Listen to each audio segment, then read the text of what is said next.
Abbas aura eu les 3 séquences finalement sur cette action. Talal. Renversement direct à destination de Simon Dia. La trahison défensive plutôt intéressante du côté de Cholet. Et Simon Dia, on sait, il peut repiquer ou il peut fixer finalement. Avec l'arrivée de la touchant.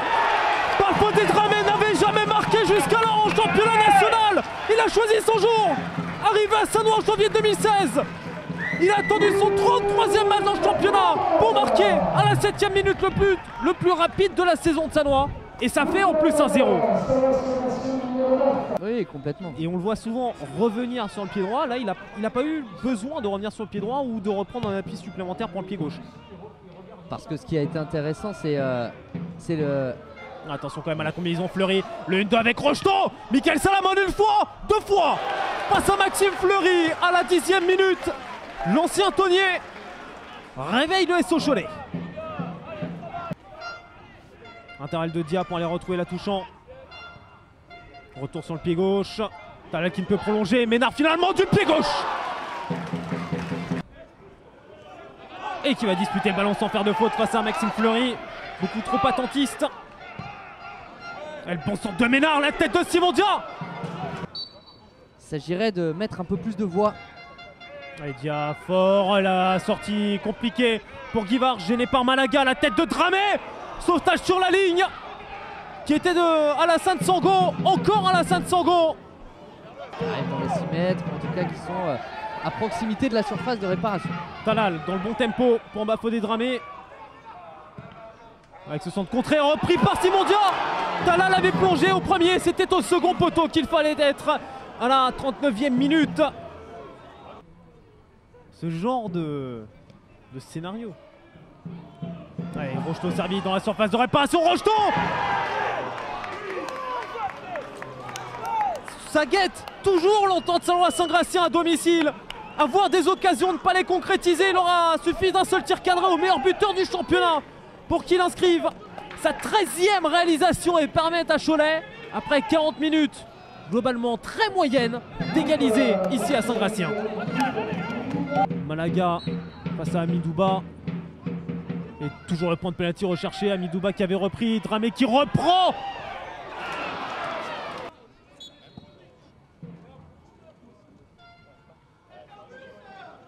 Rocheteau qui n'est pas en position illicite. Pour le centre coupé au premier poteau ou presque. Vous voyez, à 40 premières minutes, on ne voyait pas ça. On les voyait pas, mais on les voit sur les 5 dernières. Et heureusement finalement que la mi-temps est sifflée maintenant sur ce score de 1 but partout entre l'entente Sannois Saint-Gratien et le SO Cholet. Bafodé Dramé, 6e minute. Réponse de Rocheteau à la 41e. Bafodé Dramé décalé côté gauche. Soutien avec Kiribi. La frappe contrée, c'était pas du tout le meilleur choix. Avec la touchante qui était bien disponible, bien décalé sur le côté droit. Finalement, rampe de lancement parfaite de Fleury pour Rocheteau.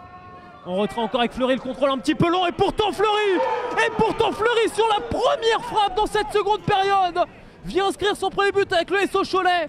Il avait marqué une fois en national, c'était contre Cholet. Voici donc maintenant buteur avec le SO Cholet. 41e minute, 2-1 pour Cholet. Shafik Abbas avait pas beaucoup d'espace en première période dans le couloir. Non. Là il en a. Abiza dans le cœur du jeu, il n'avait pas l'espace de décrocher, là il décroche. Talal lui aussi a de la place et du coup il peut donner ce très bon ballon à Bafodé Dramé. La frappe a été contrée de Bafodé Dramé. Frayeur pour Théo Guivard à la 57e minute. Kiribi encore, bon crochet face à Rocheteau. Et sur le pied gauche, ce petit centre intéressant, la tête de la bord. Capté par Théo Guivard. Kevin Farad de Mathieu Gérand. Et se projeter aussi à l'opposé, c'est ce qu'il fait là. On le voit rentrer dans la surface de réparation alors que c'est Diaye qui a ce ballon. La frappe de Diaye qui est renvoyée par Guivard.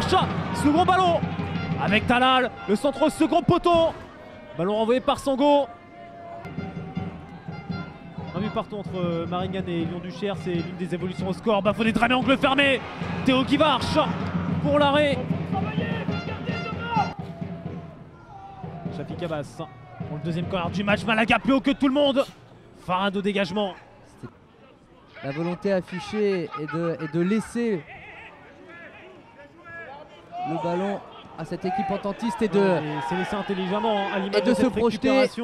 Mexique au départ, Abbas à l'arrivée. Talal dans le 9e corner de la partie pour Sannois. Ballon boxé par Guivard. Elle fait du bien cette intervention de Théo Guivarch. Ouais, ce ballon pas assez appuyé par contre de Ménard, l'incompréhension au départ. Attention, avec la touchante. attention. Baouya, chemin du but ouvert pour Jonathan Mexique, l'ancien Lodonien ne va pas trembler au moment de mettre définitivement à l'abri le SO Cholet.